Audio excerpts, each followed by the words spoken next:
Alright, you've gotten started. Now it's time for a crash course in essential game features. First up, magic. Fantasy just wouldn't be fantasy without magic.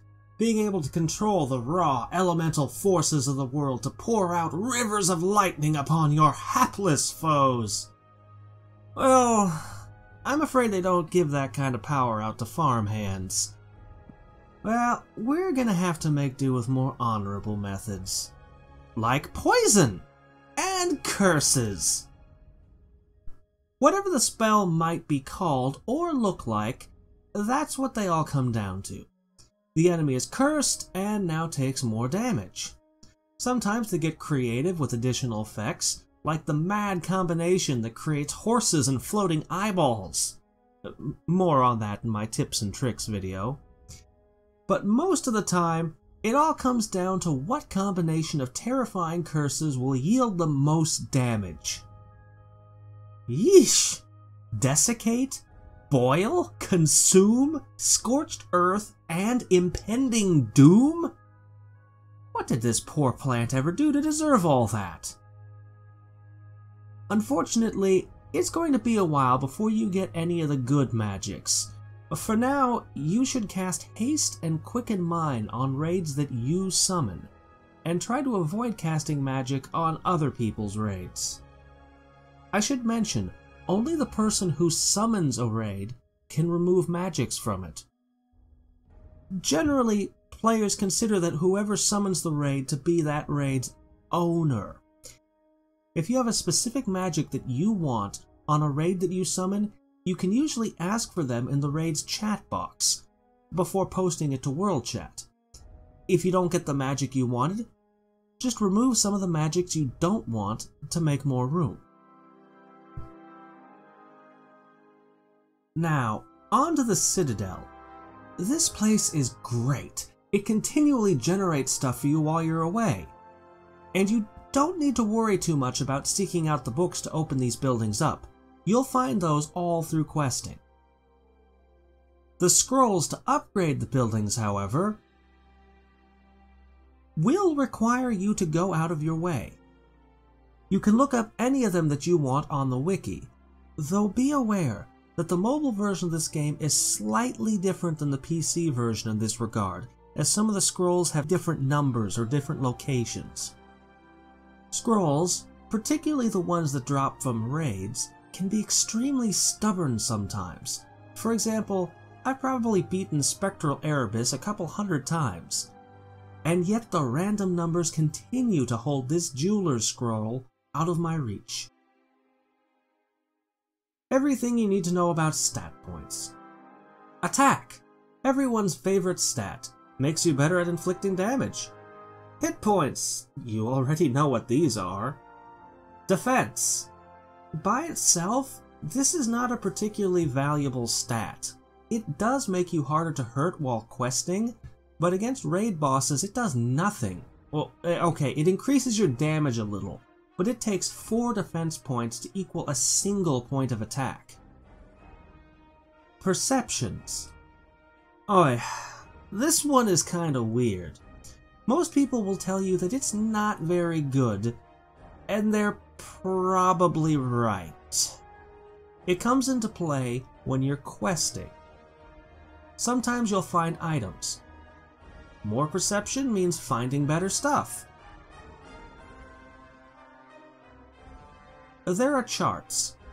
Problem is, perception gets better the more points you have in it, only becoming really good when you have 170,000 points in it.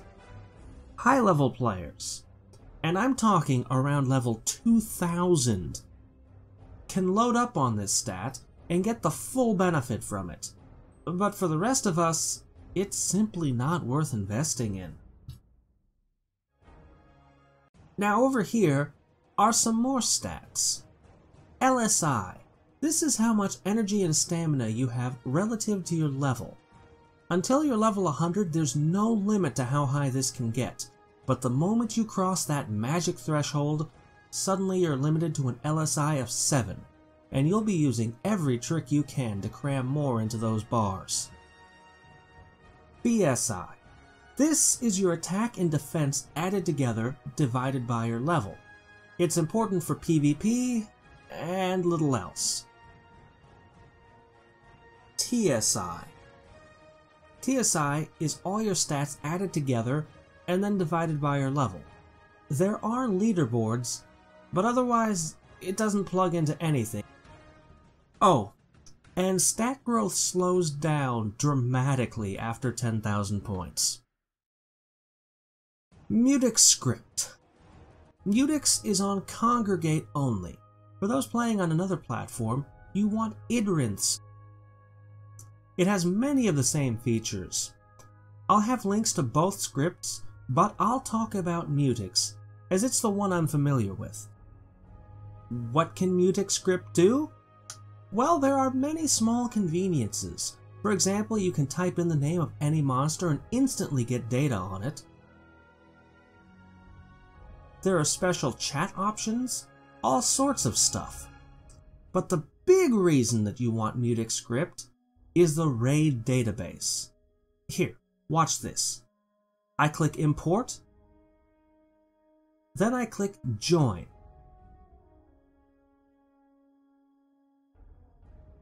Now I go over here and BAM! Every active raid that has been posted to World Chat. Oh no. Why did I do that? Oh, this is a horrible mess. See, I should have used the filters and only joined the raids that I actually wanted. These filters will ensure that you'll always find exactly what you're looking for. Unless you're looking for Horgak. That wimp never lasts long enough to get a hit in. Getting Mutex script is easy. Just go to Greasy Fork. I'll walk you through installing it on Chrome, though you can get it for Firefox or Internet Explorer too. Sorry, Netscape Navigator, you're just not invited to this club. So first we go to Greasy Fork. I have a link in the description of this video you can just click on. If you don't have Tamper Monkey already, click on this question mark, download Tamper Monkey.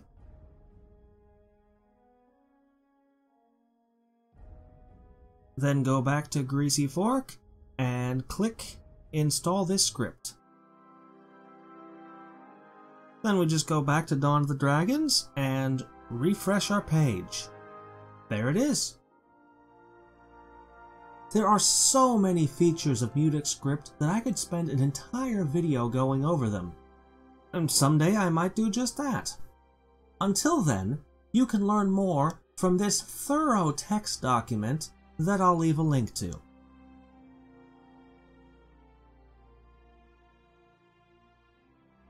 I was gonna cover PvP here, but then I realized that I don't really have to. They're all pretty self-explanatory. Dueling and Arena just come down to finding someone whose face you can consistently rub in the dirt, and then doing that until the game tells you to stop. Invasion expects you to set up multiple legions for attack and defense, but once you do that, it's just not really any different from dueling. Colosseum asks you to build a party of 4, but once again it's the same. And jousting is just a waste of your grape energy. Honestly, if there's one area I hope they make improvements to, it's the PvP system. Even the prizes stopped being meaningful years ago, though there's still a couple things worth getting mixed in. I'm looking at you, 50% Legion bonus. Want to spend real-world money on in-game items? Neither do I. So be careful with your planet coins that the game gives you. 5th Planet is actually very generous with these things. There are so many ways you can acquire them. You get one for every 5 levels, and from turning in those tokens you get as a login bonus.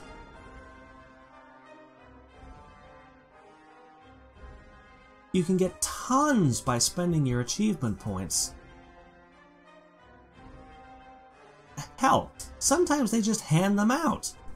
Thanks, guys!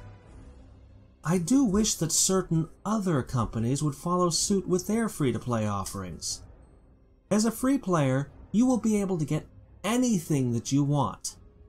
But you will not be able to get everything that you want. You will have to make choices.